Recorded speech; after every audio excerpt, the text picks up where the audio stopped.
Alien Earth Season 1 Finale Review: The Real Monsters. Alien Earth closes out its first season with an episode titled The Real Monsters. And that title, it's doing a lot of heavy lifting. The show hasn't exactly hidden who the monsters are, but the finale reveals just how many different ways you can interpret that phrase. And it's a fitting end to a really strong season of TV. Now, the whole "we were the monsters all along" twist is a classic. We've seen it in Frankenstein, The Mist, The Iron Giant. But what makes Alien Earth interesting is how Noah Hawley and his team flipped that idea on its head. In this finale, I counted at least 9 different candidates for who the real monsters might be. Quick question for you: who do you think the real monster is? Drop your guess in the comments before I reveal mine. The episode opens with the xenomorph sniffing Arthur's lifeless body. Poor Arthur. This guy just wanted to help kids and push science forward responsibly, and he ends up dead on a beach. Rough.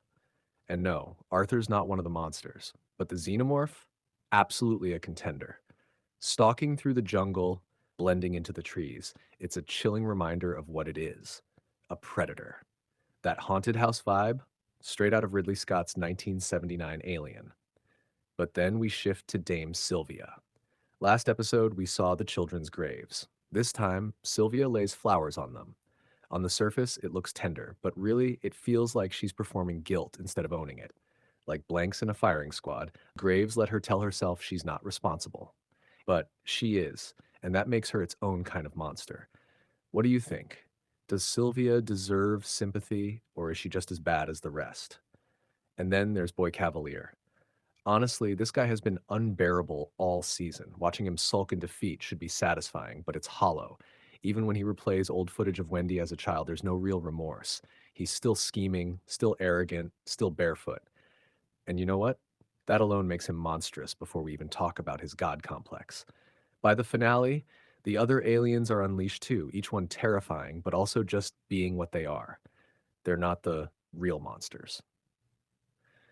The Lost Boys, though, that's another story. They've embraced their own graves, leaned into their ghost-like existence, and now they're haunting Neverland. Wendy especially, the way she casually tortures employees like she's scrolling through Hulu, that's chilling. The kids are becoming xenomorph-like hybrids themselves. They're Frankenstein's monsters. Tragic, manipulated, but undeniably dangerous. And like in Frankenstein, the so-called normal people, the bosses, the scientists, are just as monstrous in their own way. So let me ask, are the Lost Boys villains now, or are they victims fighting back? I'd love to hear your take in the comments. What makes this finale so good is that nobody leaves with clean hands. Everyone is guilty. That makes the setup for a second season really exciting. The ending itself walks a fine line between closure and cliffhanger. Yutani's forces are closing in, but Wendy and the Lost Boys, with their xenomorph allies, are united and ready for war. If this is the end, it's satisfying, but if it continues, the story is wide open. And then the soundtrack kicks in: Pearl Jam's Animal.